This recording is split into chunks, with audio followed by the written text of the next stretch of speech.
Un chacun est toujours rendez-vous là où l'action se passe. À rappeler le président de la République d'Haïti, à savoir Jovenel Moïse, il a laissé là 5 ans, vu que le président était tombé par il était assassiné. Et hier, sa femme, sa fille, étaient au tribunal. Il est capable de durer quelques semaines de cela, de côté jugement a commencé. Et nous connaissons qu'il y a plusieurs parties en Haïti qui sont concernés dans l'assassinat ça.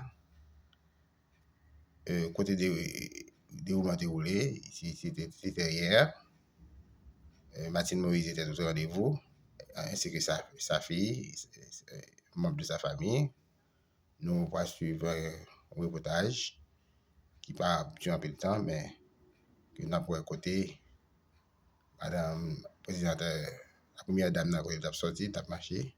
Nous passons ça avec Joaquin, mais avant ça, nous avons continué à abonner la chaîne, partager la subscription et Joaquin.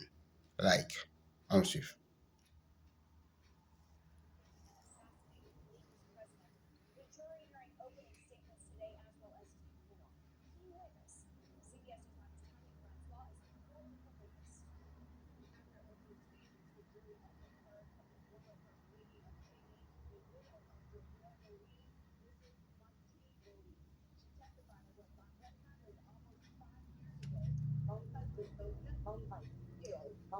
Video from this afternoon of Martine Moïse leaving the federal courthouse in Miami. She's in the middle wearing the skirt, her daughter next to her in the blue blazer. She started crying on the stand, tearfully explaining how she's been waiting all these years for this moment. Moïse testified how she and her husband tried hiding under the bed after being woken up by gunfire shortly after 1 a.m.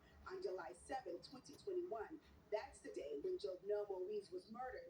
She said after hearing the gunfire, she crawled through the house to check on her kids and dog before coming back to hide with her husband. She was also shot that night. Court had to stop for the day before she could get into the details of the shooting. Now, 4 men, Archangel Ortiz, Antonio Itriago, Walter Vientamila, and James Solages are co-defendants and are on trial accused of being the masterminds who planned this right here in South Florida. Now, the trial continues tomorrow morning at 9 a.m. At the federal courthouse in downtown Miami, Tanya Francois,